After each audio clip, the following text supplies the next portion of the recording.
പണ്ടു പണ്ടേ ഒരിടത്ത് ഈശ്വരന്മാരില്ലാത്ത ഒരു നാടുണ്ടായിരുന്നു. എല്ലാവരും അവരവരുടെ തൊഴിലിൽ വ്യാപൃതരായി അങ്ങേയറ്റം തിരക്കുകളുമായി ജീവിക്കുന്ന ഒരു നാട്. അവിടെ പരാതികളോ പരിഭവങ്ങളോ സങ്കടമോ സന്തോഷമോ ഒന്നും ഉണ്ടായിരുന്നില്ല. അതൊക്കെ കേൾക്കാൻ ആരും ഉണ്ടായിരുന്നില്ല എന്നതാണ് സത്യം.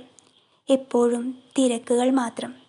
അങ്ങനെ ഇരിക്കുമ്പോഴാണ് മയോമി എന്ന മുക്കുവ പെൺകുട്ടിക്ക് സ്വന്തം പിതാവിനെ നഷ്ടപ്പെടുന്നത്. ഒരു പ്രഭാതത്തിൽ തന്നോട് യാത്ര പറഞ്ഞകന്ന് കടലിലേക്ക് പോയ അച്ഛൻ പിന്നെ തിരിച്ചു വന്നില്ല. അനാഥയായ അവൾക്ക് ഈ ദുഃഖം താങ്ങാൻ സാധിച്ചില്ല. തന്നെ ഒന്ന് താങ്ങാൻ ഒരു ചുമൽ അവൾ ആഗ്രഹിച്ചിരുന്നു. ഈ മനോനൊമ്പരം ആരോടെങ്കിലും പറയണമെന്ന് അവൾക്ക് തോന്നി. മീൻപിടുത്തത്തിനായി 10 ദിവസം മുൻപ് കടലിൽ പോയ അച്ഛനെ കൂടെയുള്ളവർ എപ്പോഴേ മറന്നു. അവർ വീണ്ടും അവരുടെ ഉദ്യമങ്ങളിൽ വ്യാപൃതരായി തുടർന്നു. അങ്ങനെ ഇരിക്കുമ്പോൾ അച്ഛൻ്റെ ലോകത്തേക്ക് തന്നെ യാത്രയാകാമെന്ന് കരുതി ഒരു രാത്രി അവൾ കടലിലേക്ക് നടന്നെടുത്തു. അപ്പോൾ തീരത്ത് കുറച്ചു മാറി എന്തോ പ്രത്യേകതകളുള്ള ഒരു മരക്കഷ്ണം അവളുടെ കണ്ണിൽപ്പെട്ടു. അത് ഏതോ ഒരു പൊട്ടിപ്പൊളിഞ്ഞ പായ്ക്കപ്പലിൻ്റെ ഒരു പലക കഷ്ണമായിരുന്നു. അവൾ ആ മരക്കഷ്ണമെടുത്ത് തീരത്ത് ഉപയോഗശൂന്യമായി കിടന്നിരുന്ന ഒരു വീപ്പയിലേക്ക് ചാരി വച്ചു. കുറച്ചു നേരം അവൾ അതിനെ സൂക്ഷിച്ചു നോക്കി.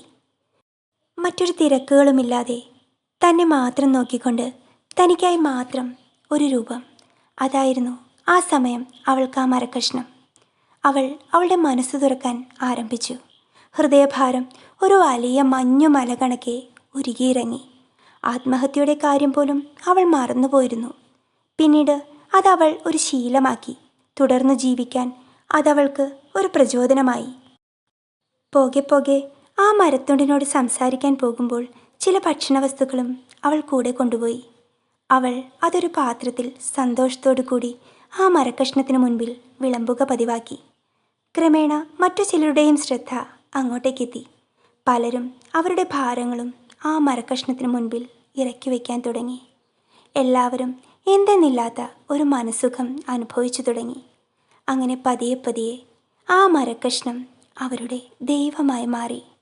പുതിയ പുതിയ പ്രാർത്ഥനാ മാതൃകയും പുതിയ പുതിയ രൂപങ്ങളും അവർ അവർക്കായി ഉണ്ടാക്കിയെടുത്തു.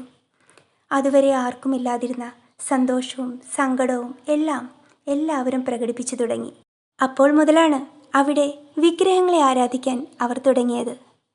പ്രതികരിച്ചില്ലെങ്കിലും നമ്മളെ കേൾക്കാൻ ആരൊക്കെയോ ഉണ്ടെന്നുള്ള ഒരു തോന്നൽ മാത്രം മതിയാകും അല്ലേ പല ഭാരങ്ങളും അലിഞ്ഞില്ലാതെയാകാൻ.